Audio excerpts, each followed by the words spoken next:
What's going on, everyone? So, obviously, there's a lot of talk right now that Darvin Ham should be on his way out. Personally, I think he needs to go. I don't think he's the coach necessary for the Lakers. Maybe one day he will be great, right? I mean, all coaches got to start somewhere. I just think if we're serious about winning an NBA championship, we can't wait for Darvin Ham to kind of go through his, early stages as a head coach, go through his hiccups, and ultimately kind of figure and navigate stuff to then become a quality coach, right? If we were some young rebuilding team or we were some young team that was just, living up and kind of gaining momentum for the future and Darvin Ham was our head coach, okay, fine. Kind of just let it play through his contract and see how it goes. But we're not. We're a team with LeBron James, who's only getting older and closer to retirement. We've got Anthony Davis, who's coming off of a very just healthy year for the most part. I know he had little nagging things, but he was on the basketball court more than he has in a very long time. And it's like, how much can we keep testing before it just all starts crumbling down like a house of cards? So to me, I think you need to move off of Darvin Ham, go get a more qualified coach for now. And then once you get past that stage of the LeBron James and Anthony Davis, right? Lakers are looking to try to get another star in the offseason, right? Well, eventually you're going to reach a point where you're probably hitting the rebuild. We'll then take a chance on maybe that young coach that, you could have for the foreseeable future where you can kind of weather the moments in which, they have their hiccups. I mean, even guys like Eric Spoelstra, there was a point in time where he was very questionable. Can he hack it as a head coach? And now he's looked at as one of the greatest head coaches in the league, if not the greatest head coach in the league currently, right? So to me, it's like, I hope him the best, right? I always want to see people succeed. I don't want to see anybody fail, but I just think his tenure thus far with the Lakers, at least, has been a failure. It hasn't been what we had hoped it to be, and it's frustrating, right? I've expressed my frustrations. Many of you have expressed your frustrations, so I really do think we need to look and pivot to a new head coach. Problem is, not a ton of options out there, right? And once we actually get the confirmation that he's been fired, kind of go more in depth on the coaches and maybe potential candidates that we could bring in. There's even a lot of people that want like a JJ Redick or a Rajon Rondo, but as much as I think that they are basketball minds and guys that could have a ton of success and maybe potentially be excellent head coaches in this league, there are concerns that hey, they'd still be a first-year head coach, and it's more than just knowing the game. There's a lot of ins and outs that go into being a head coach. We've seen lots of players that were looked at as like, man, this guy could be the next great head coach, actually get the opportunity, and it flounders. I mean, even a guy like Luke Walton, teams were clamoring over. Right? Teams were stumbling over themselves to go get. As soon as we fired him, he immediately got a new job because people thought he's going to be a great coach. And now look, right? So again, there's a lot that goes into that. Do we really want to take another chance on somebody that doesn't have the head coaching experience is a real question. Well, one candidate that could become available in the offseason is Tyronn Lue, right? He was the guy that many people wanted the Lakers to sign originally, and the Lakers kind of spurned him. I think they offered him, it was like 3 years, $18 million, something like that, something along those lines. And he just felt like he even talked like back then that he felt like they didn't really give him a fair, reasonable offer, right? And then he got like a $35 million deal. So he just kind of felt like they weren't really that serious. It was kind of like, hey, we'll throw you, if you want to do it, fine, but we're not going to pay you what you should be worth. And then ultimately, Clippers end up doing that. He goes and signs an extension. And now the Clippers are on the brink of elimination. Now, could they win in Dallas, take it back to LA, and potentially pull it off? Possibly. You never know. It's not over till it's over. And the series has been kind of back and forth between Dallas and the Clippers. Although the Clippers didn't have Kawhi, I think ultimately Dallas is going to finish it in Game 6. And the Clippers are going to have a ton of evaluating to do, right? Just like the Lakers are going to have this offseason. The Clippers are about to go into a new arena and kind of trying to, create some distance between themselves and the Lakers. And, there's a lot of talks about Paul George, what's going to happen with him. Are they going to let him go? They just gave Kawhi this big contract, which I think was silly from a Clipper standpoint. But, I'm not crying over the Clippers making silly decisions. I just think the guy's not even healthy now. Like every year, the guy, you get to the playoffs and Kawhi Leonard's not healthy and able to play, but he load manages all season. It's like, and yet you're going to give him another max extension. But at least Paul George he's played more playoff games than Kawhi. Like, it's just strange to me, but that's neither here nor there. They got to figure out James Harden, although I think that they'll end up keeping him. But usually when things are kind of a little rocky and things aren't going too well, right?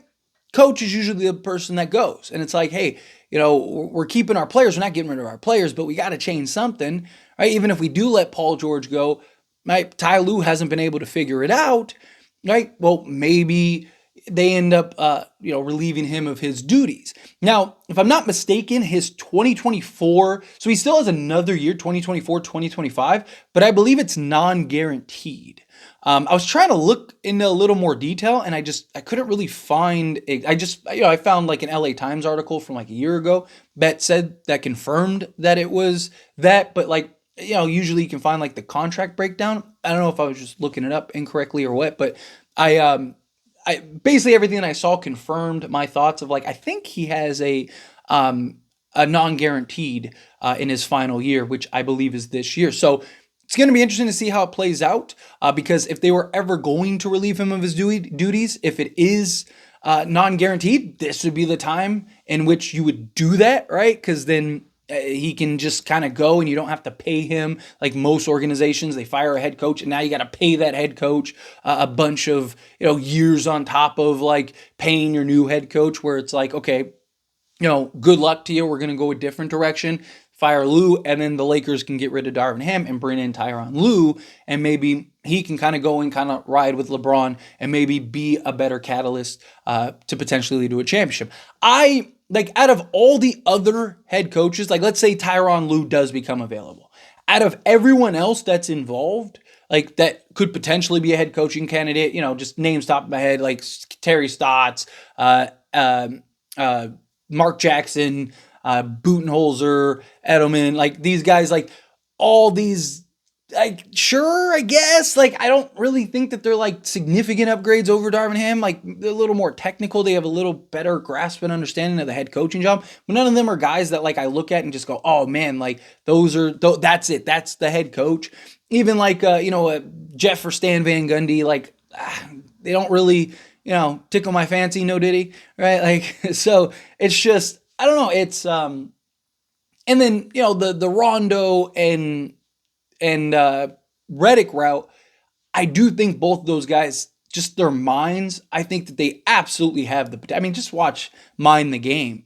And you're like, yeah, JJ Redick that dude could be a head coach, right? But again, there's a lot that goes into being a head coach, right? Usually these guys start as assistants, kind of learn the rigmarole and then transition. Even Jason Kidd, right? His first stint as a head coach didn't go too great. He has another stint that was more technical. And then, Lakers assistant, now he's on Dallas, right? And now you see him, this is like year 7, I think, total, between all the years. It might be even more than that, in which he's been a head coach. And the last like year and a half, you've really seen him, oh man, that guy's really good, right?